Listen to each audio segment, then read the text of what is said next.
Hey, true believers, it's Englentine here with a review of Hex Wives, the next Vertigo book. As we all know, we're very excited about Vertigo and the fact that they're taking a turn for what seems to be the worst. A little side note before I get into this. I've noticed I've turned my reviews into something I did once. I tried out a style of review called Read This, Not That, where I remember I had Hawkman versus Thor, and yeah, Hawkman won that particular thing. And recently I've been putting a Marvel or DC comic against an independent comic and kind of saying which one I liked better, and sometimes, hopefully, they'll both be good. And I've been trying to match similar stories, and I've done that here as well. So let's talk about Hex Wives. Okay, so the story begins, and it's told in, I guess first person? No, third person. Because he's like, oh, and here's these women, and they're witches, and they did all of this evil thing, and my family have been fighting these evil witches forever and a day, and this one got killed, and that one got killed, and their power is strong, and basically it's just talking about what happened in the past. And that his family is a family of witch hunters, and it talks about these sisters who are basically, the evil witch family and such, and about how he has a plan to kill them. There's a problem here. According to the book, the narrator, the person who we are attached to, is supposed to be the bad guy.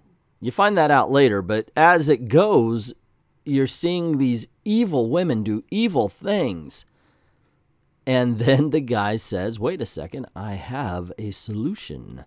And, goodness gracious, this book is so messed up.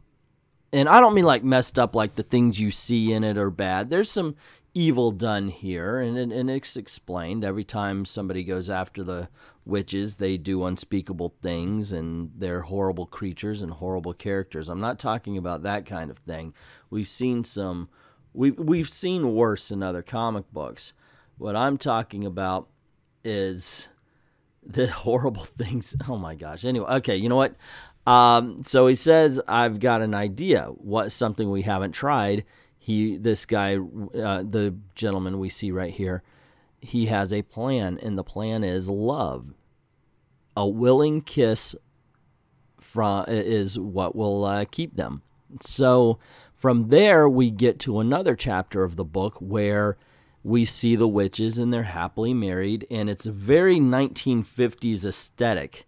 You get where I'm going to? Where I'm coming from, I guess. I don't know what I'm trying to say. Oh, by the way, this is an actual page from the comic. All black that says 3 years later. This is an actual page from the comic. Yeah. You could tell they were running out of ideas, I guess. So anyway, you get to meet these ladies. It's very 1950s aesthetic, and you realize what it's saying is marriage is entrapment. Marriage is jail. Marriage, women should be free to kill and maim and draw blood from men, which, by the way, one of them gets their strength from killing men. I am not making this up, gang. I am not at all making this up. She's a lesbian as well, and in love with the Black Witch that you see here is also. But if you watch this Black Witch,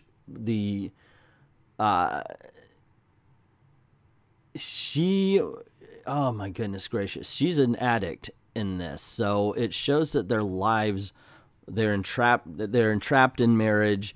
Their lives are all for the worst. They have no will of their own because they are now married and in love. Sure, I mean, I'm all for a good girl power book, but holy Toledo, this one is just absolutely out there. And it might as well just, it just reminds me of that one movie, Don't Go Drinking Your Juice in the Hood or something like that. And where the Keenan Ivory Wayans walk by and message.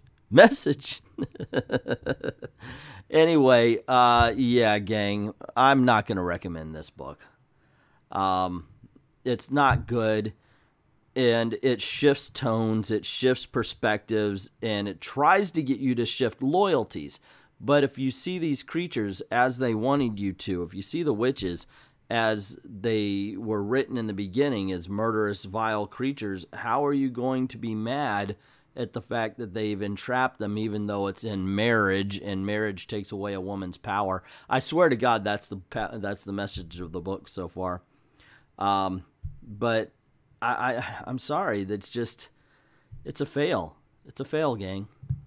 On the other hand, if you want to get a book that does show a strong yet evil woman, I would go with Nancy in Hell, to tell you the truth, by Amigo Comics. It is female empowerment done right, because this particular character, written by El Torres, does not have to have everybody around her be weak.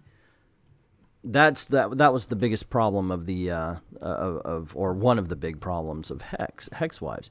This character can be strong while all the men around her are strong. Just because she's around men does not make her weak. Just because she's got male friends doesn't make her weak.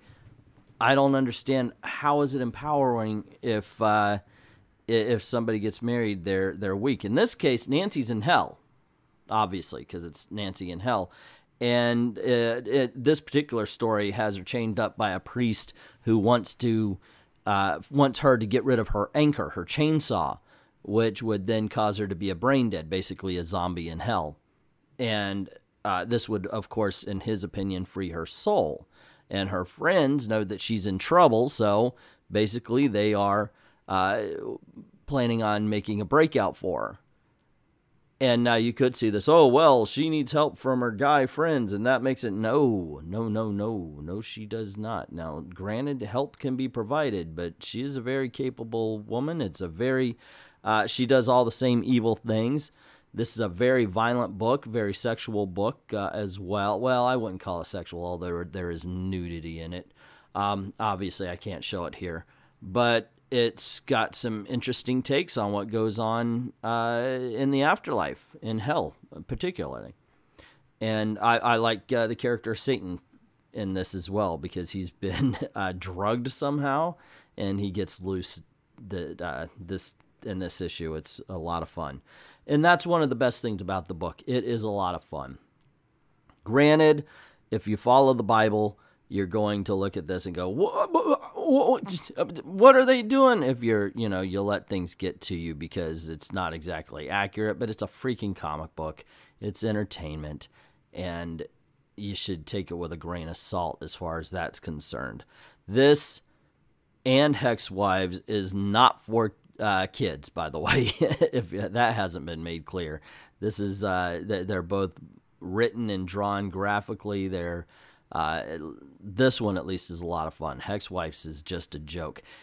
It's the difference between, I would have to say, and granted, neither one of them are written by a woman, but this is the idea of what an adult thinks a strong woman can be.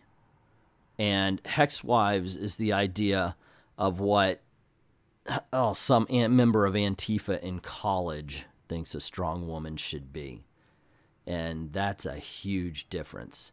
This is a good and fun story. Hex Wives was neither of those things. As a matter of fact, Hex Wives got right down to being boring as you see them. Basically, there's 3 pages talking about coffee and what it does to your digestive system.